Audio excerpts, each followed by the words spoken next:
नमस्कार, मी रेणुका. या बुलेटिनमध्ये तुमचं स्वागत. आणि या बुलेटिनमध्ये काही बातम्या थोडक्यात आपण बघणार आहोत. शिवसेनेला पटकणारा अजून जन्माला आलेला नाही. शिवसैनिकांच्या मनगटात खूप ताकद आहे आणि त्यामुळे आम्हाला कोणी लेचेपेचे समजू नका, असा थेट इशारा काल उद्धव ठाकरेंनी मुंबईच्या मेळाव्यात अमित शहांना दिला. काही लोकांना काम न करताच स्वतःची टिमकी वाजवण्याची सवय असते, अशा शब्दात उद्धव ठाकरेंनी भाजपवर टीका केली. 2019 आणि त्यापुढची सर्व वर्षे ही शिवसेनेची असणार असल्याचंही ते म्हणाले. राम मंदिरावरून उद्धव ठाकरेंनी भाजपवर पुन्हा टीका केली. राम मंदिराचा मुद्दा हा इतरांचं पितळ उघडं करण्यासाठी घेतलाय, असं स्थानिक लोकाधिकार समिती अधिवेशनात ते म्हणाले. युती झाली तर कुणाच्या जागा वाढतील, मतदानाची टक्केवारी वाढेल यात मला रस नाही, तर देश किती पुढे जाईल यात रस आहे, असंही या अधिवेशनात उद्धव ठाकरे म्हणाले. 92व्या अखिल भारतीय मराठी साहित्य संमेलनाचा काल यवतमाळमध्ये समारोप झाला. विविध कार्यक्रमांचं यावेळी आयोजन करण्यात आलं होतं. केंद्रीय मंत्री नितीन गडकरी या कार्यक्रमाला हजर होते. यावेळी नितीन गडकरींनी पुन्हा एकदा सरकारला घरचा आहेर दिलाय. स्वायत्त संस्थांमध्ये राजकीय व्यक्तींनी हस्तक्षेप करू नये, अशा शब्दात गडकरींनी नयनतारा सहगल यांच्या वादावर अप्रत्यक्ष भाष्य केलं. या समारोप सोहळ्याला मुख्यमंत्र्यांनी हजेरी लावणं टाळलं. ज्येष्ठ साहित्यिका नयनतारा सहगल यांना निमंत्रण नाकारल्यानं निर्माण झालेला वाद टाळण्यासाठी मुख्यमंत्र्यांनी साहित्य संमेलनाच्या समारोप कार्यक्रमाला गैरहजर ते होते, अशी चर्चा होती. मुख्यमंत्री विचारवंतांच्या समोर जायला का घाबरतात? विचारवंतांना आपली भूमिका मांडायला पाबंदी काय येते, असा टोल अशोक चव्हाण यांनी मुख्यमंत्र्यांना लगावलाय. सेना भाजपचं भांडण प्रियकर प्रेयसीसारखं आहे, अशी टीका भारिप बहुजन पक्षाचे बहुजन महासंघाचे नेते प्रकाश आंबेडकर यांनी काल नाशिकच्या सभेत केली. त्याचवेळी एमआयएमला सोबत न घेण्याची भाषा करणाऱ्या काँग्रेसचाही काल त्यांनी समाचार घेतला.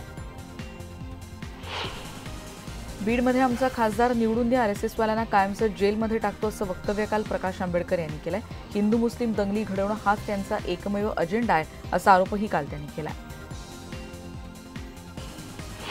राष्ट्रवादीनं अहमदनगर महापौर प्रकरणी नगरसेवकांवर जरी कारवाई केली असली तरी राष्ट्रवादी आणि भाजपचं सख्य असल्याची टीका काल प्रकाश आंबेडकरांनी केली. राष्ट्रवादी ही नेहमी फांद्या तोडण्याचं काम करते, मुळावर कारवाई करत नाही, असंही आंबेडकर म्हणाले.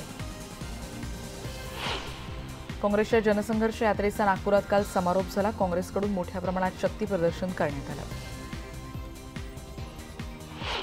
नंदुरबारच्या जागेवरून कोणताही वाद नाही, येत्या 2 दिवसात याबद्दलचा निर्णय होईल आणि नंदुरबारमध्ये आमचीच आघाडी असेल, असा विश्वास अशोक चव्हाण यांनी व्यक्त केला. तर सवर्ण आरक्षणावरून अशोक चव्हाणांनी मोदी सरकारवर टीका केली. आरक्षणाचे मुद्दे हे सगळे चुनावी जुमले आहेत, अशा शब्दात त्यांनी टीका केली. निवडणुका डोळ्यासमोर ठेवून केंद्रानं सवर्णांना आरक्षण दिले, हे आरक्षण कोर्टात टिकणार नाही, असं वक्तव्य राष्ट्रवादी काँग्रेसचे अध्यक्ष शरद पवार यांनी केलं आहे.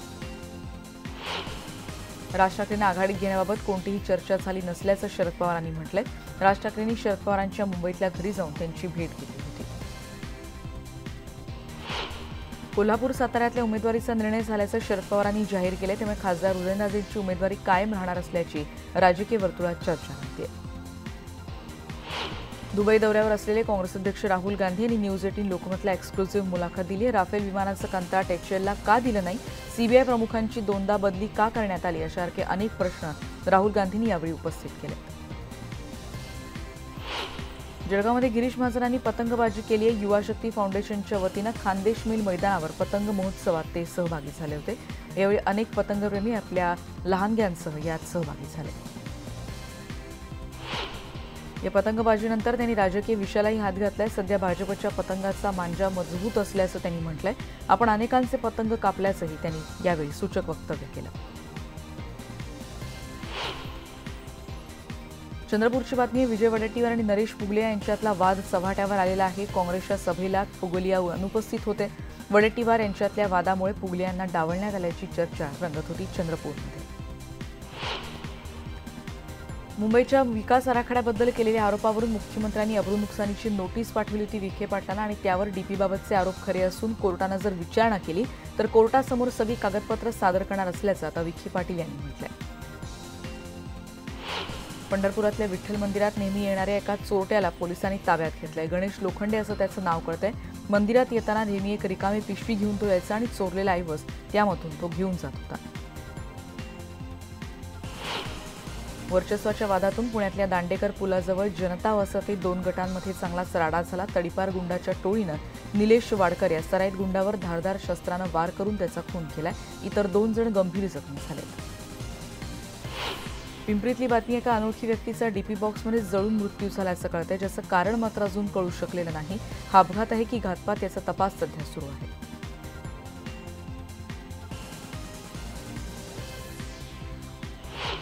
पंढरपुरात कोर्टीजवळ एक अनोळखी महिलेचा मृतदेह सापडलाय. तिची हत्या झाल्याची शक्यता पोलिसांनी वर्तवली आहे. कोर्टीतल्या बायवण रस्त्यालगत श्री विठ्ठल रुक्मिणी मंदिर समितीच्या गोरक्षणासाठी असलेल्या पडीक जागेत हा मृतदेह सापडलाय. जिल्हा रुग्णालयामध्ये शस्त्रक्रिया करण्यासाठी कंपाऊंड मार्फत 8,000ची लाच घेताना परभणी शासकीय रुग्णालयाच्या वैद्यकीय अधिकारी डॉक्टर गजानन काळेला लाचलुचपत प्रतिबंधक विभागानं ताब्यात घेतलंय. पंढरपूर सांगोला मार्गावरच्या संगम लॉजवर पोलिसांनी छापा टाकून वेश्या व्यवसाय करणाऱ्या 4 महिला आणि 10 जणांना ताब्यात घेतलंय. पंढरपूर कोर्टात त्यांना हजर करण्यात आलंय. 16 तारखेपर्यंतची पोलीस कोठडी सुनावण्यात आली आहे. रायगडमध्ये पेणमध्ये भरधाव रेल्वेनं 3 कामगारांना चिरडले. 3 कामगारांचा यात मृत्यू झालाय. जिते रेल्वे स्थानकाजवळ ही दुर्घटना घडली आहे. अहमदनगर पारनेर तालुक्यातल्या एक घटना आपण बघतोय. खडकवाडी आणि पळशी रोडवर वाळू डंपरनं 3घांना चिरडलंय. या अपघातात मायलेकासह आणखी एका महिलेचा जागीच मृत्यू झाल्याचं कळतंय.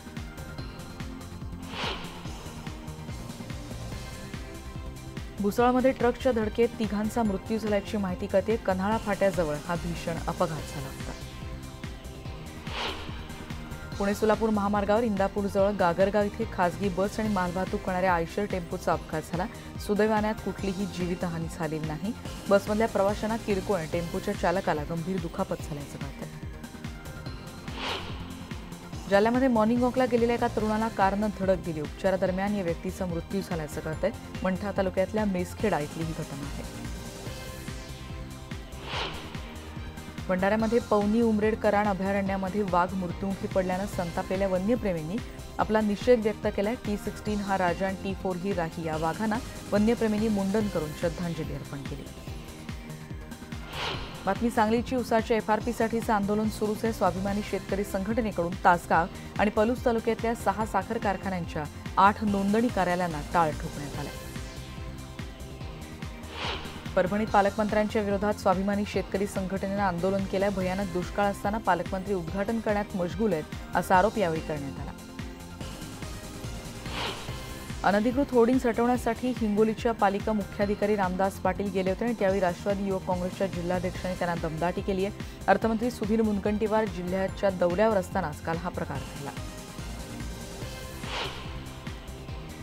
गुहागर चिपळूण मार्गावरच्या झोमडी गिंबी या गावामध्ये भीषण वणवा पेटला होता. मोठ्या प्रमाणात काजू आणि आंबा पीक जळून खाक झालंय.